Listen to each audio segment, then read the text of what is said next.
ভাই সাদ্দাম, ভালোই তো আছো? 5 আগস্টের পর থেকে মাঠে ঘাটে ডিউটি করতেছি। তোমরা শিপে ফুর্তি করতেছো। তোমারে কইছে আসো শিপে, মজা বুঝবা।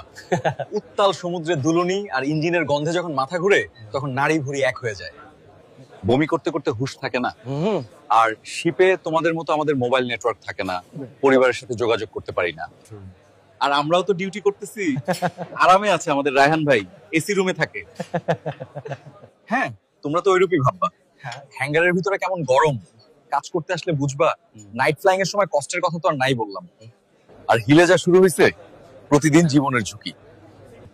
বাইরে তো মানুষের কথার অভাব নাই, সোশ্যাল মিডিয়ায় তো ঢুকাই যায় না। আর ভাই, দিন দিন যেভাবে জিনিসপত্রের দাম বাড়ছে, সে অনুপাতে বেতন তো বাড়ছে না। বাচ্চা টিউশন ফি দেওয়ার পরে সারা মাসে সংসার চালাইতে টানাটানি লেগে যায়।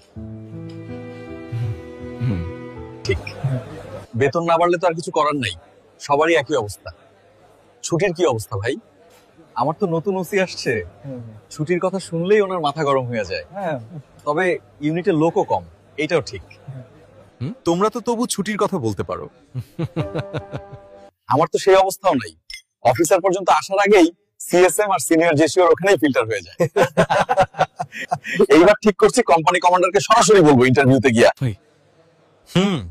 বাইরের লোকজন আমাদের এই কষ্টগুলা কি বুঝবে? না বুঝলে আর বুঝাইতেও চাই না ভাই। ঠিকই বলছো, আমরা চাকরি করি আমাদের এই ইউনিফর্মটার জন্য, দেশের জন্য। তবে মানুষ আর যে যাই বলুক, এই ইউনিফর্মের অপমান সহ্য করতে পারি না ভাই।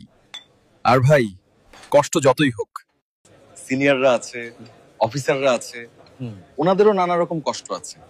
এই সিনিয়ররা তো কাউকে বলতেও পারে না। হ্যাঁ, শুধু বাহিনীতে কাজ করি বলেই অল্পতে তুষ্ট থাকা শিখেছি। অন্য কেউ হলে শাহবাগের মোড়ে অথবা সচিবালয়ের সামনে দল বেঁধে আন্দোলন করতে চলে যেত।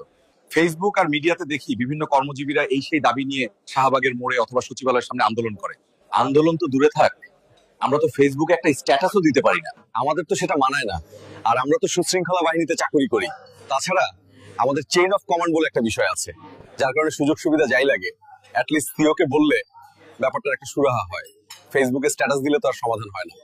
তাই কমান্ড চ্যানেলই আমাদের একমাত্র ভরসা। তবে আমি মনে করি সোশ্যাল মিডিয়ায় কেউ আমাদের অপমান করে কথা বললে আমাদের যুক্তি দিয়ে উত্তর দেওয়া উচিত। আর আমাদের কিছু অবসরপ্রাপ্তরা যা শুরু করছে তা সত্যিই দুঃখজনক ভাই।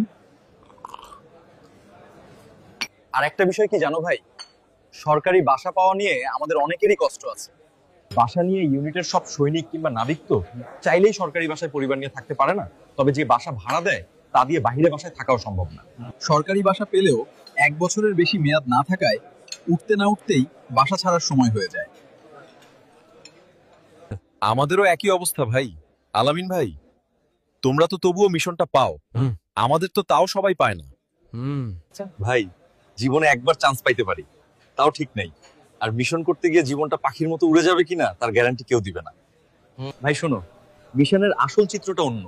1 বছরের জন্য পরিবার ছেড়ে থাকতে হয় আফ্রিকার যুদ্ধবিধ্বস্ত এলাকায়, ইউরোপের কোনো শহরে না।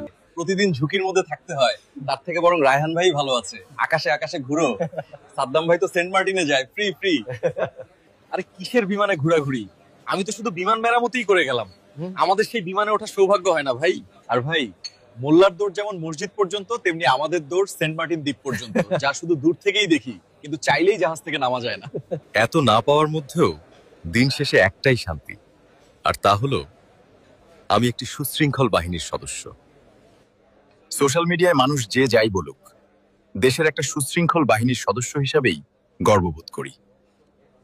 দেশের এই কঠিন পরিস্থিতিতে অফিসার সৈনিক কাঁধে কাঁধ মিলিয়ে কাজ করছে, এর থেকে বড় পাওয়া আর কি হতে পারে। আর দেশের জনগণ আমাদের পাশে থাকলে আর আমাদের ইউনিফর্মটাকে সম্মান করলে, আর অবশ্যই আমরা এই কঠিন সময় পার হতে পারবো ইনশাআল্লাহ।